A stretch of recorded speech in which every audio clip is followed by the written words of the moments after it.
we'll put the spotlight on how to find clarity and focus on what we truly want to achieve in life.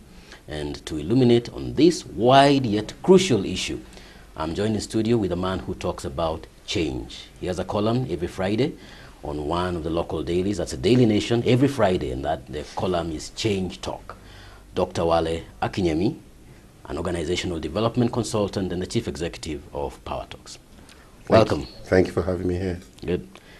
Now, I read you last week, and one of the issues you brought out quite clearly, which really will be the center of our discussion today, is around people changing the language, changing their language to that of where they intend to go, to the language of their destiny. Yes. And I say that because most of us have very big aspirations, but somehow we find ourselves not getting there. Maybe perhaps you could just set the stage by just discussing that. Well, that article was inspired by an experience I had about 2 weeks ago. I was in the nation of Togo, in Lomé, which is a French-speaking country. And I don't speak French. And so to order for water, to order for things was a major hurdle, you know. And I'd need someone to give me a translation. And, a lot gets lost in translation. And so that inspired that, a lot of people have dreams where they want to go.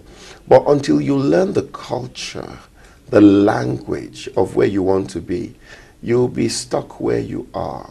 You cannot speak the language. If you're a manager aspiring to be a chief executive, or so there's a different language. For instance, you cannot speak the language of complaints, and expect to get to the top, because people at the top speak the language of solutions. So that's why I wrote that article, that we need to look at where do we want to go.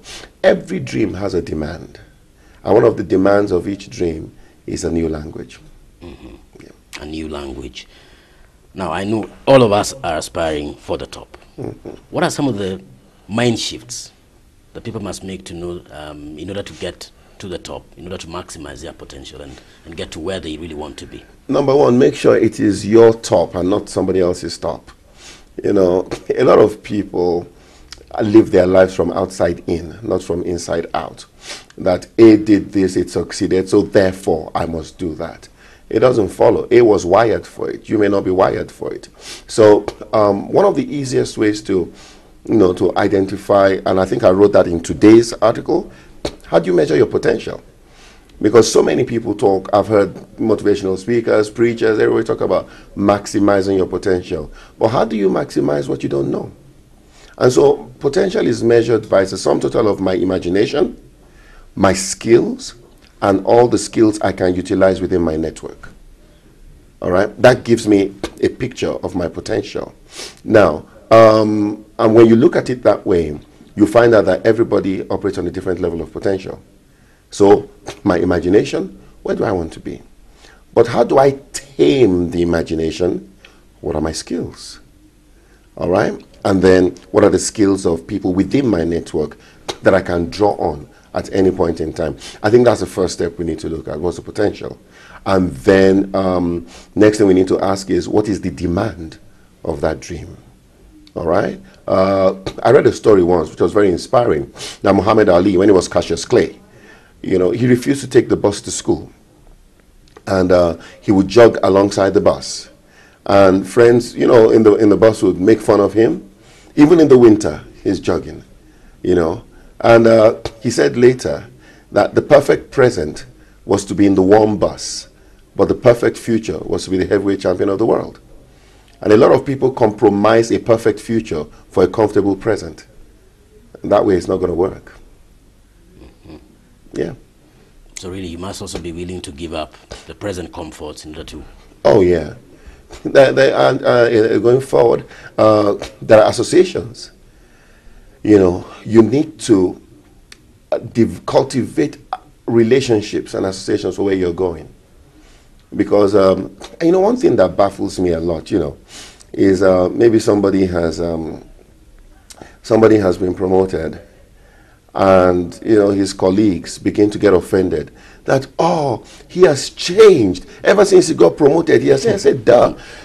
You can't expect him to continue thinking like he used to think. He's exposed to new realities that his colleagues are not exposed to, you know. And one of my indices for measuring if a person is progressing, really, is how many additions to their contacts in the phone book. And not just contacts of people who want to talk for the sake of talking. I'm talking of contacts that can take you to your future. It's very important. Mm-hmm. You know, I looked at some people that were doing things that I wanted to do, and you know what? I got myself hooked up with them. You cannot be proud about this. I went to meet them and I asked them questions. I said, sir, please, I want to learn under you. One of them, you know, I had already started my business, but one of these men is a billionaire. I became like his PA, his errand boy, for about 3 months. I was just running everywhere with him. He said, Wale, do this. Yes, sir. Do that. Yes, sir. I was learning.